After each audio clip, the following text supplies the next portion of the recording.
Türk saqchilarning namoyishda Uyg'urlarga qattiq qo'lliq qilish sababidan Turkiya Ichki ishlar ministri Sulaymon Soylu kechirim so'radi. 24 noyabr Urumchida yuz bergan o't ofati sababidan kelib chiqqan tragediya munosabati bilan norozilik bildirish uchun 30 noyabr kuni Istanbuldagi Xitoy konsulxonasi oldida jam bo'lgan Uyg'urlarni turk saqchilari qattiq qo'lliq qilib tarqab ketishga zo'rladi va tutqun qilib chegaradan chiqarib etish bilan tahdid qildi.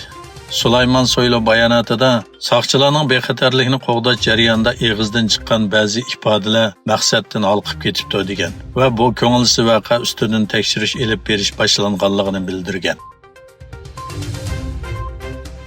Birlashgan Davlatlar Tashkilotining irqiy ayrimchilikni kuzatish komiteti bayonot e'lon qilib, Xitoy doiralarini Uyg'ur avtonom rayonidagi qiyin qistoq, nachar muomala, jinsiy zo'ravonlik, majburiy emgak, izderaksiz g'oyib qilib o'tish qilmishlari ustidan tekshirish elib berishga chaqirdi.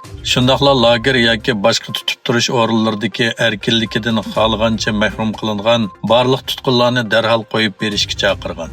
Irqiy ayrimchilikni tugutish komitetining bu bayonoti Birlashgan Davlatlar Tashkiloti apparatining Birlashgan Davlatlar Kishilik huquqiy oliy komissari ishxonasining bu yil 31 avgust e'lon qilingan Xinjiang doklatidan biri e'lon qilingan kuchli chaqiriqdir.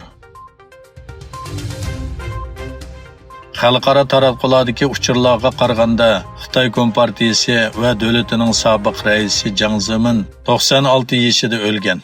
Xitoy davlat taratqullari Jiangning o'lish sababining oqqon kesili yoki ko'p a'zoning zaiflashishi deb e'lon qildi.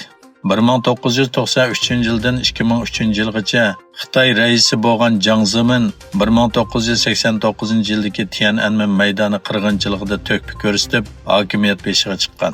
Jiang hokimiyat yurgizgan yillarda 1997 yili Sharq Turkistonning G'ulji shahrida yuz bergan 4-fevral voqeasida minglagan Uyg'urni o'ldirgan, minglagan kishi qo'lga ilinib turmaga tashlangan. Egilishicha Xitoy va Rossiya bombardimon aeroplanlari Yaponiya dengizi va Sharqiy Xitoy dengizida manevr o'tkazgan. Yaponiya davlat mudofaa ministrligi aeroplanlarning Yaponiya davlat tavalligiga daxldoruz qilganligini e'lon qildi. Shuning bilan birga chet el aeroplanlarining harakatiga qarata Yaponiya havo mudofaa armiyasining urush aeroplanlarining rayonida uchganligi bayon qilindi. $1 million bexatarlik kelishimi Nigeriyaning Kogi shtat hukumati Xitoy bilan bexatarlik masalasini hal qilish uchun $60 million kelishim imzoladi. Kogi o'lkasining bexatar mas'uli Abdukerim Siyaka bayonotida u o'lkadagi terrorchilar va qurolli guruh a'zolariga qarshi turishda yuqori texnikani ishlatish to'g'risida Xitoy bilan $60 million kelishim tuzganligini aytdi. Xitoy doiralari davlat miqyosida necha 10 yildan buyongi eng keng ko'lamlik namoyishlarni chet el kuchlari deb atadi va Xitoy virusining cheklamasidan to'ygan minglagan Xitoyning isyoni dushman kuchlarga singib kirish va buzg'unchilik qilish harakati deb tasvirladi. Doiralar namoyishni qattiq bostirish signali berdi.